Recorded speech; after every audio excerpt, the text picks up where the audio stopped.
Assalamualaikum warahmatullahi wabarakatuh. Alhamdulillah, segala puji bagi Allah yang telah memberikan nikmat, sehat, dan iman kepada kita semua. Perkenalkan, nama saya Suci Nur Asa Khalija. Saya dari kelas MTBA B semester 1, program Magister Pendidikan Bahasa Arab Universitas Islam Negeri Sunan Kalijaga, Yogyakarta. Baik, di sini saya akan membahas kepada teman-teman terkait ulumul hadis dengan tema sanad dan matan hadis. Hadis merupakan aspek terpenting dalam menentukan hukum Islam setelah Al-Quran. Fungsinya terutama sebagai penjelas terhadap isi Al-Quran, khususnya pada ayat-ayat yang masih belum jelas atau masih perlu dijabarkan lebih lanjut. Banyak ayat dalam Al-Quran yang bersifat umum atau samar sehingga membutuhkan penjelasan tambahan agar maksudnya bisa dipahami secara tepat. Nah, disinilah peran hadis itu menjadi sangat penting karena melalui sabda, perbuatan, dan persetujuan Nabi Muhammad SAW, umat Islam bisa mengetahui bagaimana cara menerapkan ajaran Al-Quran dalam kehidupan nyata. Seiring berkembangnya ilmu hadis, para ulama hadis mengklasifikasikan hadis berdasarkan kualitas, baik dari segi sanad dan matan hadis. Kualitas suatu hadis sangat bergantung pada kredibilitas perawi yang meriwayatkannya.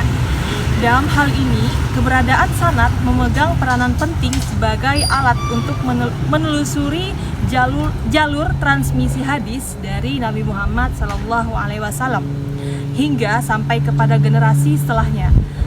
Nah, melalui kajian terhadap sanad ini, para ulama dapat menilai apakah suatu hadis itu dapat diterima atau makbul, atau harus ditolak atau mardud.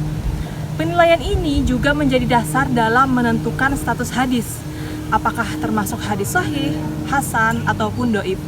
Nah, sehingga dapat dikatakan tingkat kelayakan untuk dijadikan dasar dalam pengalaman hukum dan ajaran Islam. Apa sih pengertian dari sanad dan matan itu sendiri?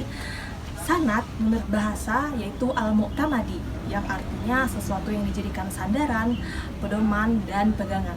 Sedangkan menurut istilah, sanad ialah silsilatur rijalil musilati ilal matni, yang artinya rangkaian para perawi yang menghubungkan sampai kepada matan hadis.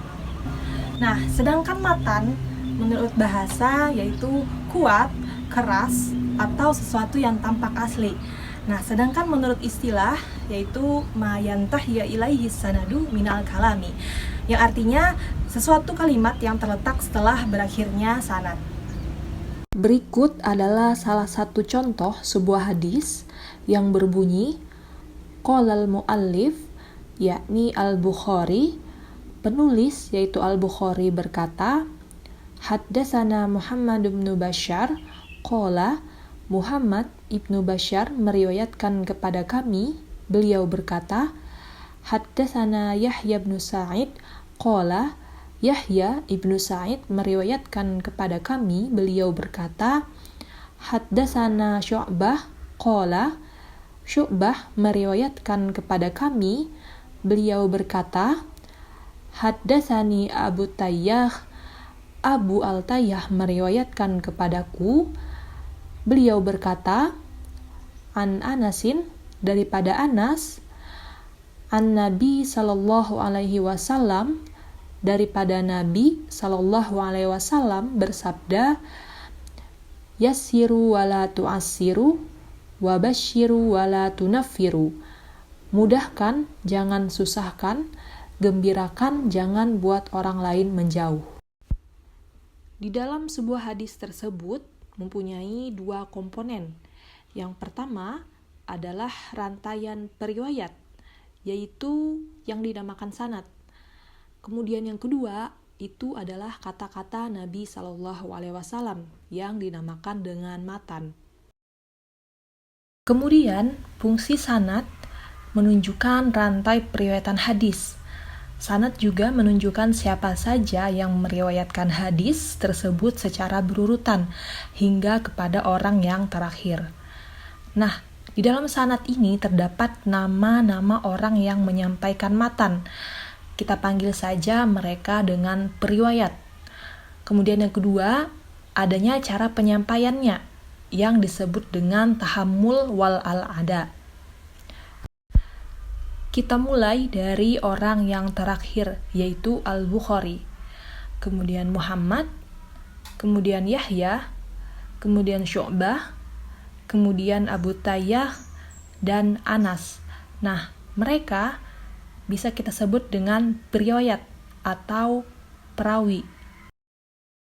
Kemudian lafaz haddatsana, haddatsani, an. Nah, ini mengisyaratkan cara periwayatan mereka yang dinamakan dengan alfaz at-tahammul wal al-ada, yaitu lafaz-lafaz penerimaan dan penyampaian hadis tersebut. Nah, bisa kita simpulkan bahwa sanad itu ialah susunan para perawi yang menghubungkan sampai kepada matan hadis. Sedangkan matan yaitu bunyi atau kalimat yang terdapat dalam hadis tersebut yang menjadi isi hadis tersebut, baik dari perkataan, perbuatan, dan ketetapan Nabi Muhammad SAW. Baik, sampai sini dulu pembahasan dari saya terkait sanad dan matan di dalam hadis. Kurang dan lebihnya saya mohon maaf. Wassalamualaikum warahmatullahi wabarakatuh.